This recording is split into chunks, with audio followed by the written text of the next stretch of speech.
Good morning सभी विद्यार्थियों का स्वागत है। कल हमने आपको विलयन की सांद्रता के बारे में बताया था।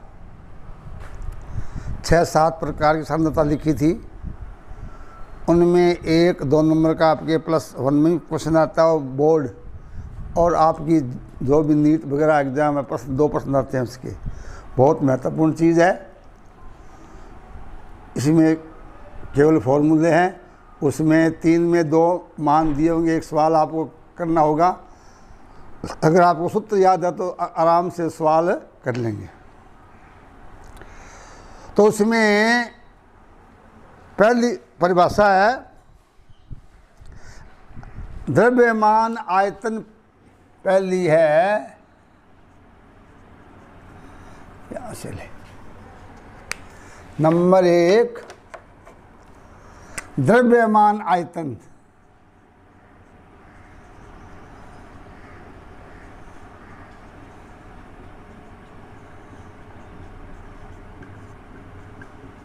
प्रतिशत, WV परसेंटेज, ये होती है आयतन द्रव्यमान। मतलब किसी विलेय की ग्राम में मात्रा, ग्रामों में वह मात्रा जो विलयन के 100 आयतन में उपस्थित हो। किसी विलेय पदार्थ की ग्रामों की मात्रा की वह संख्या जो विलयन के 100/100 आयतन में उपस्थित हो, उसे क्या बोलते हैं? द्रव्यमान आयतन प्रतिशत। इसका सूत्र क्या होता है? बराबर आ जाएगा विलेय बराबर विलेय की ग्राम में मात्रा,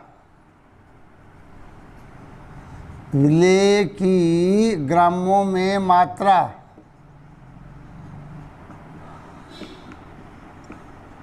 बटे विलयन का आयतन।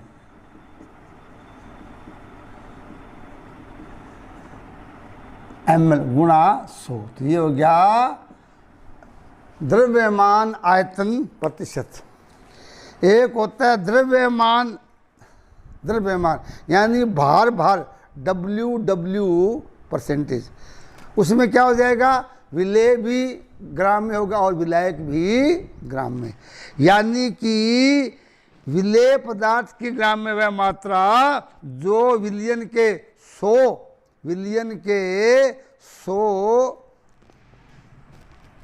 आयतन यानी 100 यानी कि 100 ग्राम भार, विलयन के 100 ग्राम भार में प्रेजेंट हो। यहाँ था 100 आयतन, यहाँ क्या आ जाएगा? ग्राम।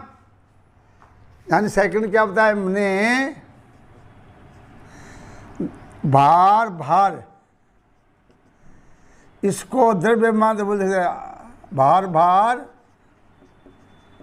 प्रतिशत यानी W/W प्रतिशत परसेंटेज।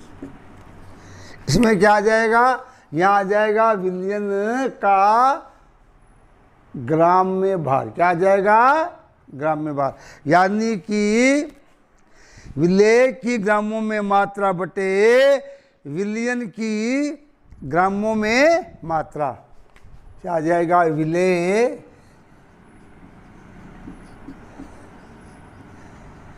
की ग्रामों में मात्रा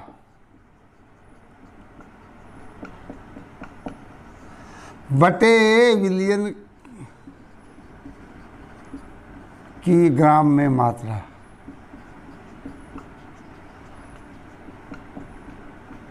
× 100। तो ये हो गए WV और WW। तीसरा आता है मोलरता। नंबर 3 क्या था? मोलरता।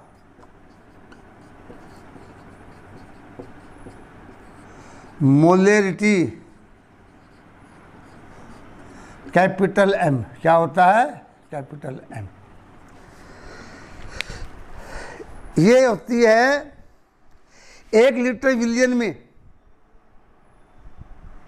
यानी कि मोलरता का मतलब क्या होता है कि 1 लीटर विलियन में विलेय के घुले हुए मोलों की संख्या उस विलियन की क्या कहलाती है?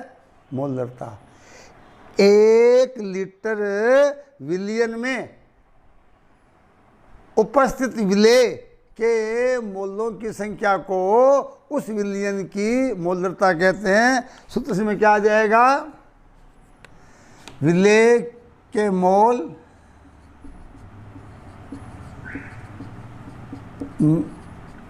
बटे विलियन का आयतन, इसमें होता है लीटर में। अब चूंकि मोल क्या होता है? मोल बराबर होता है ग्राम में भार, ग्राम में भार बटे द्रव्य अणुभार या फिर अणुभार। यानी हमें पता है विलेय का नाम दिया होगा, जैसे एथेनॉल है, उसकी 23 ग्राम मात्रा 500 मिली जल में घुली हुई है, तो मतलब यहाँ 23 ग्राम, तो क्या हो जाएगा? इसकी ग्राम में भार हो जाएगा अणुभार का 46। तो इसका सूत्र क्या बन जाएगा? मोलरता बराबर विलेय के मोल बटे विलियन का आयतन। मोल क्या होता है? ग्राम में भार बटे अणुभार। इसलिए मोलरता क्या बन जाएगी? मोलरता बराबर आ जाएगा विलेय की ग्राम में मात्रा, विलेय की ग्राम में मात्रा बटे अणुभार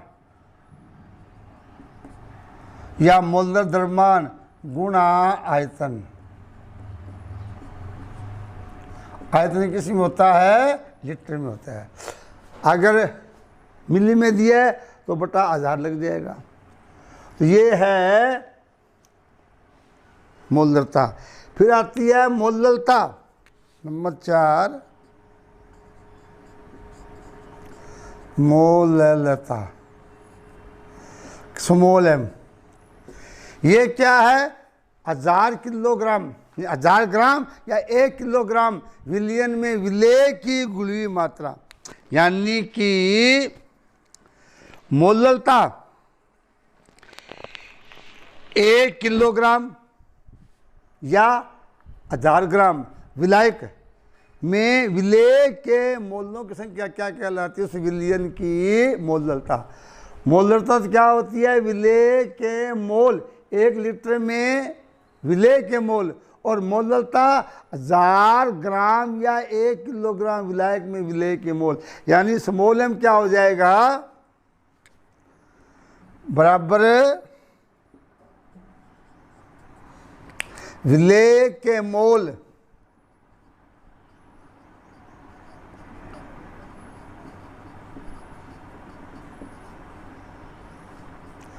बटे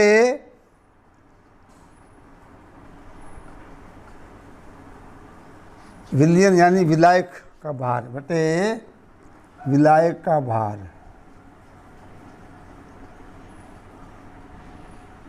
वही अगर ग्राम है, यहाँ क्या आ जाएगा? 1000 ऊपर आ जाएगा, ग्राम में 1000 आएगा। अब तो मोल क्या होता है? ग्राम में भार बटे अणुभार। तो मोलता क्या बन जाएगी? ये आ जाएगी m बराबर आ जाएगा विलेय की ग्राम में मात्रा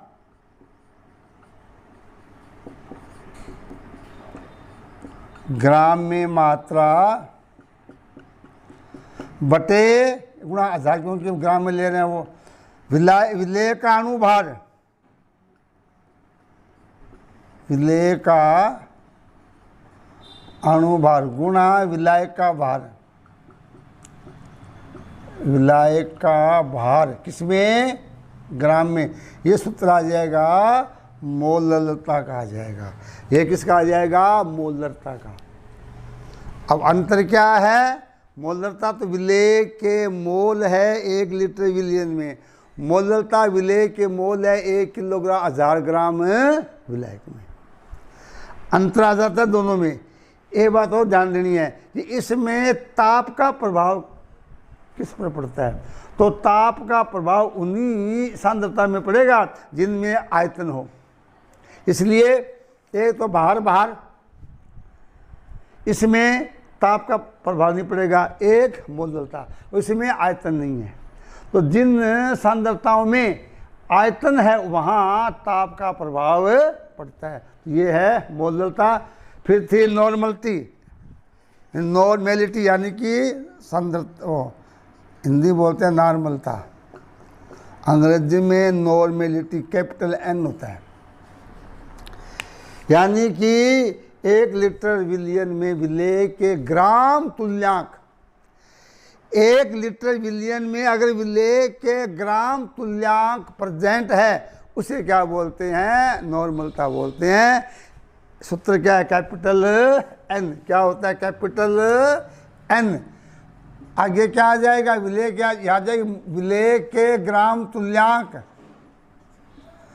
ग्राम तुल्यांक बटे विलयन का आयतन। ग्राम तुल्यांक क्या होता है, ग्राम में भार बटे तुल्यांक की भार, ग्राम में भार बटे तुल्यांक की भार। अब आपको तुल्यांक की भार के बारे में पहले हमने चार्ट बना दिया गया है। यानी कि ग्राम तुल्यांक, जैसे मोल क्या होता है, ग्राम में भार बटे अणुभार। ग्राम तुल्यांक क्या होता है, ग्राम में भार बटे तुल्यांक की भार, या अणुभार की जगह क्या आता है, तुल्यांक की भार। और ये चीज़ मैंने आपको पूर्व में सारणी बना दी है, तत्व का परमाणु भार, अणु भार, तुल्यांक की भार। ये 5 जो मैंने आपको सांद्रताएं बताई है, इन 5 में एक तो आपके प्लस हमने कहा, आप किताब में इसके सवाल भी दिए हुए, आप सूत्र के आधार पर सवाल भी कर लेंगे। और नंबर 2 +2 बोर्ड में, यानी कि नीट जो भी आप परीक्षा होती है कंपटीशन, सभी में इनमें से एक सवाल जरूर आता है। ये तो आप ये प्रकार की मेमोरी में फिट कर लीजिए, सूत्र काम आएंगे। अब इसमें एक सूत्र हो रह गया है मोल भिन्न। क्या रह गया है, मोल भिन्न। छठा है मोल भिन्न।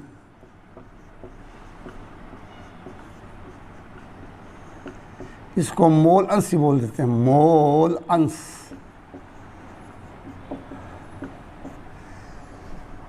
समझिए कि जैसे एक विलयन में ए मान लो क्या है, विलेय है, और बी क्या है, विलायक है। ए के मोल क्या है, NH के NB, इसकी मोल भिन्न XH की XB। यानी कि XA बराबर क्या होता है, NA बटा NB। XB क्या होता है, NB बटे NA प्लस NB। ये मोल भिन्न है। तो मतलब क्या इसका, कि एक विलयन में 2 घटक होते हैं, विलेय और विलायक। तो किसी विलयन में किसी घटक की मोल भिन्न, यानी विलेय की मोल भिन्न, उस विलयन में उपस्थित उस विलेय के मोल और विलयन के कुल मोलों का अनुपात क्या होता है, किसी घटक की मोल भिन्न या मोल अंश होता है। समझिए, मोल अंश क्या होता है, विलयन में किसी भी घटक का मोल अंश या मोल भिन्न उस विलयन में उपस्थित उस घटक के मोल और विलयन के कुल मोलों का जो अनुपात है, इसे क्या बोलते हैं, मोल भिन्न बोलते हैं। तो ये थी भी इकाइयाँ। अब सामान्य केमिस्ट्री में कल के लिए हम और बताएंगे आपको। क्या बताएंगे कि ये मोल क्या होता है, एवोगैड्रो नंबर क्या होता है, ये चीज़ें कल कराकर परसों से हम आपको फिर बुक शुरू कराएंगे। तो आज से ये निवेदन है कि आज जो मैंने 7 जो ये सूत्र बताए हैं, इनको तो आप कंठस्थ याद कर लीजिए। हम आपको नोट्स भेज देंगे, उसमें से या वैसे आप साथ साथ ध्यान देंगे, आपको याद हो जाएंगे। इनको तो आपको याद करना ही पड़ेगा। ये याद करने की चीज़ें हैं, केमिस्ट्री का आधार है। जो भी अब तक मैं पढ़ा रहा हूँ 5-4 दिन से, जनरल केमिस्ट्री है, इसके बाद ही इकाई शुरू करेंगे। ये अगर आप समझ में आ जाता है तो कहीं भी प्रॉब्लम नहीं आएगी। Thank you.